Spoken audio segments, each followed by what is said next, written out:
One में रह करके तपस्या कर रहे थे। विश्वामित्र जी का नाम सुना है?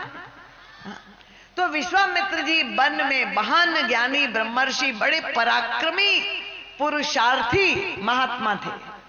वन में रह के तपस्या कर रहे थे और यज्ञ कर रहे थे।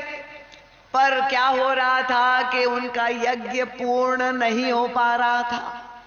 कथा ये आती है कि राक्षस निशाचर जो वन में रहते थे उनके यज्ञ को भंग कर देते थे, खंडित कर देते थे और उनका यज्ञ पूर्ण नहीं हो पा रहा। बहुत दुखी हो गए विश्वामित्र जी महाराज और तब चिंतन करते हैं। अब साधारण महात्मा नहीं, जिनके अंदर ये सामर्थ्य थी कि वो स्वर्ग बना सकते हैं, एक ही शरीर में रह करके वो थे राजर्षि और ब्रह्मर्षि पद प्राप्त हो गया। ऐसे महात्मा असमर्थता का अनुभव कर रहे हैं और उन्होंने देखा कि राक्षसों की समस्या का समाधान नहीं दे पा रहे। क्या करे? उनका हरि बिनु मरि ही न निश्चर पापी।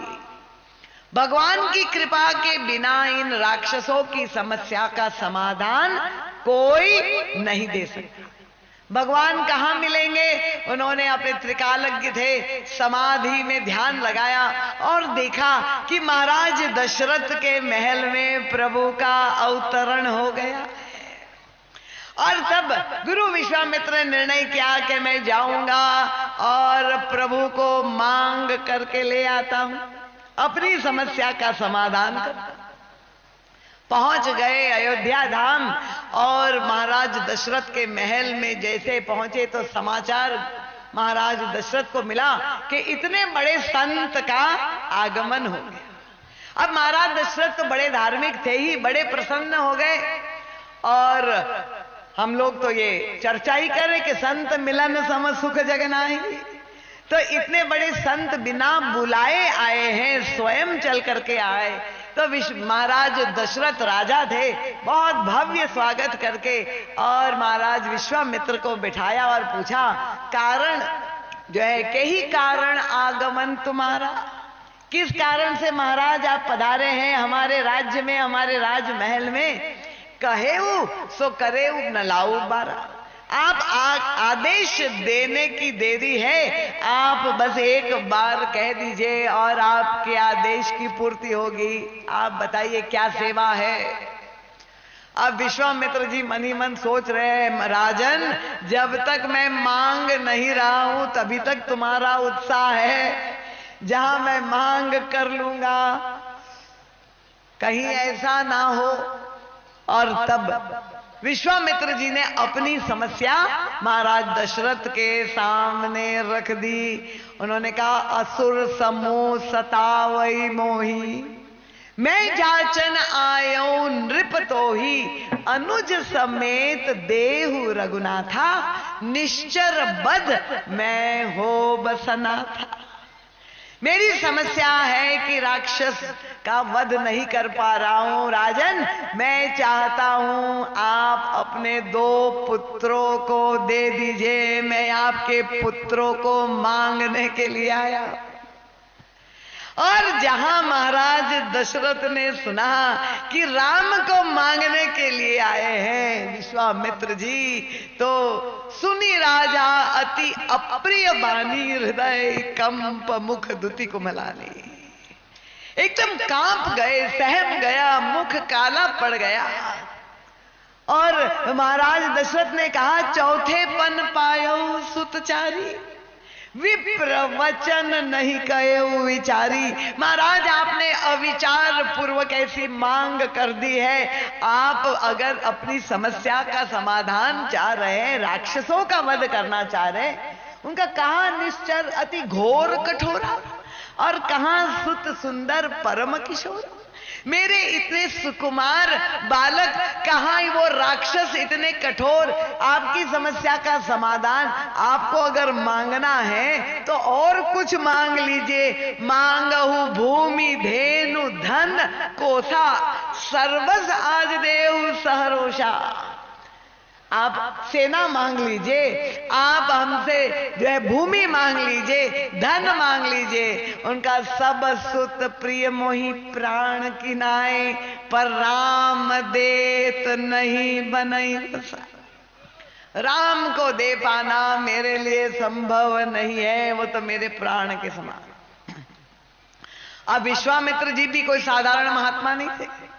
विश्वामित्र जी ने कहा, राजन मैं आया हूं दान लेने के लिए, मांगने के लिए आया हूं, और मैं तो लेकर ही जाऊंगा और तुमको देना भी पड़ेगा, और अगर तुम प्रसन्नता से दे दो तो बहुत अच्छा है। उनका देहु भूप मन हर्षित।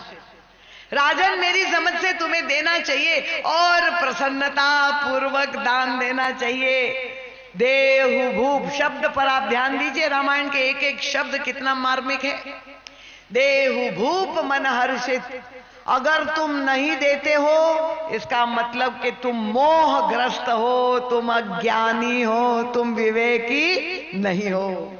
विश्वामित्र जी ने कहा, देहु भूप मन हर्षित, तजहु मोह अज्ञान, धर्म सुयश प्रभु तुमका, और इनका अति कल्याण। उन्होंने पहले शिक्षा तो दे दी, पर जैसे किसी व्यक्ति को पैसा आप मांगने जाए तो ना दे, पर अगर आप कह दे कि हाँ उधार दे दो, मैं ब्याज के साथ लौटाऊंगा, तो व्यक्ति तुरंत ही देने के लिए तैयार हो जाता है। विश्वामित्र जी ने देखा कि राम के प्रति तो मोहग्रस्त है राजा दशरथ, देने के लिए तैयार नहीं, तो तुरंत उन्होंने प्रलोभन भी दे दिया कि जरा दे करके तो देखो, तुम्हारे धर्म का पालन भी होगा, तुम्हें कीर्ति भी मिलेगी, समाज में नाम भी होगा, और इन राजकुमारों की तो बात छोड़ा, उनका तो परम कल्याण होगा। ये तो बहुत अच्छा है कि दान के समर्थन में आप लोग ताली बजा रहे हैं। इसका मतलब कि गादी श्री रामपुर के लोग कंजूस नहीं है, देने वाले लोग हैं। अब जब महाराज दशरथ की स्थिति क्या थी, वो तो बड़े व्याकुल दिखाई दे रहे थे। एक महात्मा आया, एक संत आया और दान लेने के लिए आए, 2 पुत्रों को दान में दे दो, और वो तो कह रहे मेरे लिए असंभव है। तब मानस में आता है कि दशरथ जी के जो कुल पुरोहित थे सूर्य वंश के, रघुवंश के, वो थे महाराज वशिष्ठ, गुरु वशिष्ठ। गुरु वशिष्ठ वहीं पर बैठे थे। यद्यपि विश्वामित्र जी और वशिष्ठ जी का पुराना झगड़ा था, कथा आप लोग जानते हैं कि नहीं मैं नहीं मालूम है।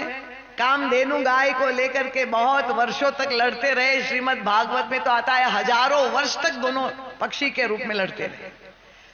पर आज गुरु वशिष्ठ ने देखा कि विश्वामित्र फिर से आए हैं और उन्हीं के चेले के यहां दान लेने के लिए आए। अब गुरु वशिष्ठ चाहते तो महाराज दशरथ से कहते कि मत दो, मना कर दो, कह सकते थे, पर नहीं नहीं, यही गुरु की गरिमा, उनका गौरव सामने आया। और तब गोस्वामी तुलसीदास जी लिखते, तब वशिष्ठ बहुविधि समुझावा, नृप संदेह नाश कर पावा। वशिष्ठ जी ने बहुत प्रकार से अपने शिष्य को महाराज दशरथ को समझाया। अब क्या समझाया होगा, गोस्वामी तुलसीदास जी ने तो यही लिखा, पर मानस की चौपाइयों के अंतराल में जो रहस्य है, दिव्य रस है, वो तो हमारे गुरुदेव परम तत्वज्ञ मनीषी वे ही देख पाए और समझ पाए कि संत मिलन सम सुख जग नाही। संत जब आते हैं तो क्या देते हैं? संत का संग का मतलब सत्संग जब करते हैं हम, तो संत सत्संग में क्या देते हैं? तो उनका बिनु सत्संग विवेक न होई, और राम कृपा बिनु सुलभ न सोई। संत सबसे पहले हमें विवेक प्रदान करते हैं। श्री राम किंकर प्रभु